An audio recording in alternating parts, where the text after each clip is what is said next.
Hello সবাইকে, তোমরা সবাই কেমন আছো? আমরাও বেশ ভালো আছি। রোজকার বাঙালি গল্পে আরেকটা ব্লগে তোমাদেরকে স্বাগত। তো আজ হচ্ছে ওর তৃষার বার্থডে। তো ওর তৃষা এমনিতেই মোটামুটি 11:30 পর্যন্ত জেগে থাকে। তো ওর বার্থডে উপলক্ষে জানি না, ও হয়তো বুঝতে পেরেছিল 12টা পর্যন্ত কিন্তু জেগেছিল। তাই আমরা ওর জন্য একটা ছোট্ট আয়োজন করেছি। ছোট্ট করে রাত 12টার সময় আমরা একটু কেক কাটিং করে সেলিব্রেট করলাম। তারপরে এই যে সকালবেলা চলে এসেছি রেডি টেডি হয়ে, আমরা একটু যাব মন্দিরে ওকে নিয়ে প্রণাম করাতে। তো ওকে যে আমি ওকে করছিলাম যে আজকে বার্থডে, ও কিন্তু বুঝতে পারছিল। আর বাড়িতে এখন চলে এসছে ওর তৃষার পিপিরা চলে এসছে, দিদুন এসছে, মামু এসছে, দাদান এসছে, সবাই চলে এসছে। তো এই যে আমরা মন্দিরে চলে এসেছি, একটু প্রণাম টনাম করবো, দিয়ে আমরা আবার বাড়ির দিকে রওনা দেবো। তো মাঝে আজকে অনেক কিছু ভিডিও করা হয়নি, কেননা বাড়িতেও সবাই এসছে, আর তো ওই জন্য অনেক কিছু ভিডিও করা হয়নি। তো এই যে দুপুরবেলা লাঞ্চের জন্য সব রান্না টান্না করা হয়েছিল। তারপরে যে আমরা বসলাম ওকে নিয়ে। ফার্স্টে ও যেসব ঠাম্মি মা করবে ওকে আশীর্বাদ, তারপরে এই যে ওর জন্য যেটা কেনা হয়েছিল উপহারটা, সেটা দিয়ে মা ওকে আশীর্বাদ করবে। তো দেখো, ও কিন্তু এখন এই প্রদীপটা নেওয়ার জন্য ছটফট করছে। প্রদীপটা নিয়েও খেলা করবে, তো হাতে দেয়া হচ্ছিল। আরও তো জানো, তোমাদেরকে আগেও বলেছি যে মাথায় ও কিছুতেই কিছু রাখতে চায় না। তো এই যে ড্রেসটা পরে আছে, এই ড্রেসটা ওর জেঠু দিয়েছে ওর তৃষাকে। তো সেটাই ওর বার্থডে দিনে ওকে পরিয়েছি, খুবই সুন্দর লাগছিল। আর ওই জন্য ম্যাচিং করে হেয়ার ব্যান্ডটা পরেছিলাম, বাট ও কিছুতেই করবে না। তো এই যে দেখো, সবসময় প্রদীপটাকে বারবার হাতে দিতে যাচ্ছে। আমরা যখন বাড়িতে পুজো করি না, ও সবসময় ঠাকুর ঘরে গিয়ে এরকম প্রদীপটা ধূপটা নিতে চায়। তো এই জন্য আমাকে সামনে বসতে হলো যাতে ও হাত না দিয়ে দেয়। তো দেখো, ওই যে মাথায় বারবার হাত দিচ্ছে, ও পড়বে না। এই যে মা পরিয়ে দিচ্ছে, সেটা তো ওর একটু প্রবলেম, ও পড়বে না। তো যাই হোক, পড়লো ঠিকঠাক। তারপরে দেখো আরও কী করে। ও অ্যাকচুয়ালি এই যে সবাই সামনের দিকে দাঁড়িয়ে আছে না, সবাইকে দেখছে। মানে এত লোকজন দেখেও একটু অবাক হচ্ছে। ও এমনিতে লোকজন খুব ভালোবাসে, সবার কাছে যায়, এমন নয় যে যায় না।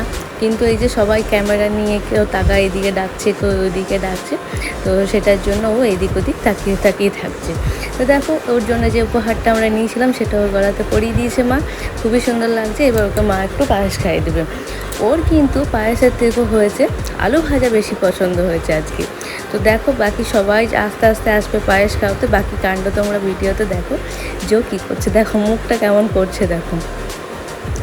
তো আর ও হচ্ছে এত সকল দেখে ও চাইছে সব কিছু হাতে করে ঘাঁটবে, তাই জন্য দুষ্টুমি করছিল।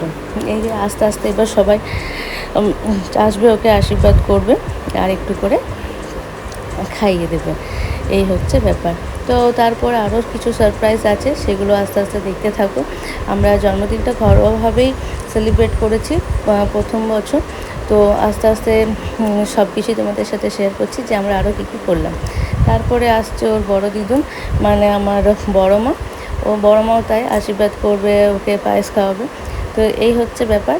ওর কিন্তু হাত যাচ্ছে সবসময় ওই সব কিছু ঘাঁটার দিকে। তো দেখো, ওই যে দিচ্ছে ধান দ্রব্যগুলো, সেগুলো রাখবো না, এই আবার হেয়ার ব্যান্ডটা দিলে খুলে। ও কিছুতেই পড়তে চায় না। ওকে আমি দিচ্ছি চকলেট টকলেট, যেগুলো নিয়ে একটু ব্যস্ত থাকুক, না, ও সেগুলো হবে না।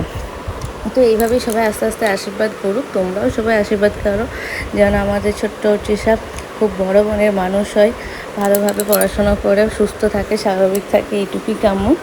তো এইটাতে ছিল একটা কানেক্ট, যেটা এখন ও বড় হবে তারপর করতে পারবে। তো তারপরে চলে এসছে ওর তৃষার দিদিয়া। তো এই যে ওর তৃষা দিদিয়া ওকে পায়েস খাওয়াতে গেছিলো ফার্স্টে, বাট ও খায়নি। তারপর ও ধরেছে একটা কিছু ভাজা, তো সেটা দেখছি ও বেশ ভালো খাচ্ছে। বললাম ঠিক আছে, তাই খাও। আর এটা হচ্ছে একটা পাশের বাড়ি জেঠিমা। তো জেঠিমা পায়েস খাওয়াতে আছে, কিছুতেও খাবে না। ওর ওই যে নুন ঝালগুলো ভালো লেগেছে, যেন ভাজা খাবে। এটা হচ্ছে ওর তৃষার ছোটো পিপি, এই যে একটু ওর কাছে পায়েস খেলো সর্দির কাছে। তারপরে এসছে ওর তৃষার দিদুন, আমার মা। তো ওই পায়েস থেকে একটু বেশি ভাজাভুজিতেই পছন্দ। তারপরে আসবে ওর দাদান। তো বাবা খাওয়ালো কি, যে ও তো সবসময় মিষ্টি খেলো সবারই কাছ থেকে, তাহলে এখন একটু মাছ খায়। তো মাছটা যেই মুখের সামনে নিয়ে গেছে, মাছটাতে এক কামড় দিয়েছে।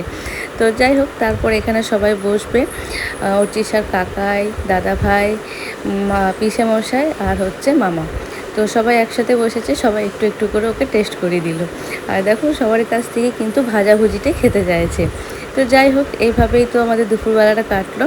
তারপরে দুপুরবেলায় আর কিছু ভিডিও করা হয়নি। রাত্রে আমরা যে ডেকোরেশনটা করেছিলাম কেক কাটিংয়ের জন্য ইভিনিংয়ে, তো সেটাই তোমাদের সাথে ডেকোরেশনটা একটু শেয়ার করে নিই। বাকি রাত্রে কিভাবে কি করলাম সেটা তোমাদের সাথে নেক্সট ভিডিওতে শেয়ার করব। তো আজকের দিনটা তো খুবই সুন্দর কাটলো। তোমাদের কেমন লাগলো আমাকে কিন্তু জানিও। আর এই ডেকোরেশনটা পুরোপুরি বাড়িতে আমরা নিজেরাই করেছি, বেশিরভাগটাই করেছে অর্চিশার পাপা। তো চলো, আজকের জন্য এটুকুই। আবার আসবো অন্য কোনো দিন অন্য একটা ভিডিও নিয়ে।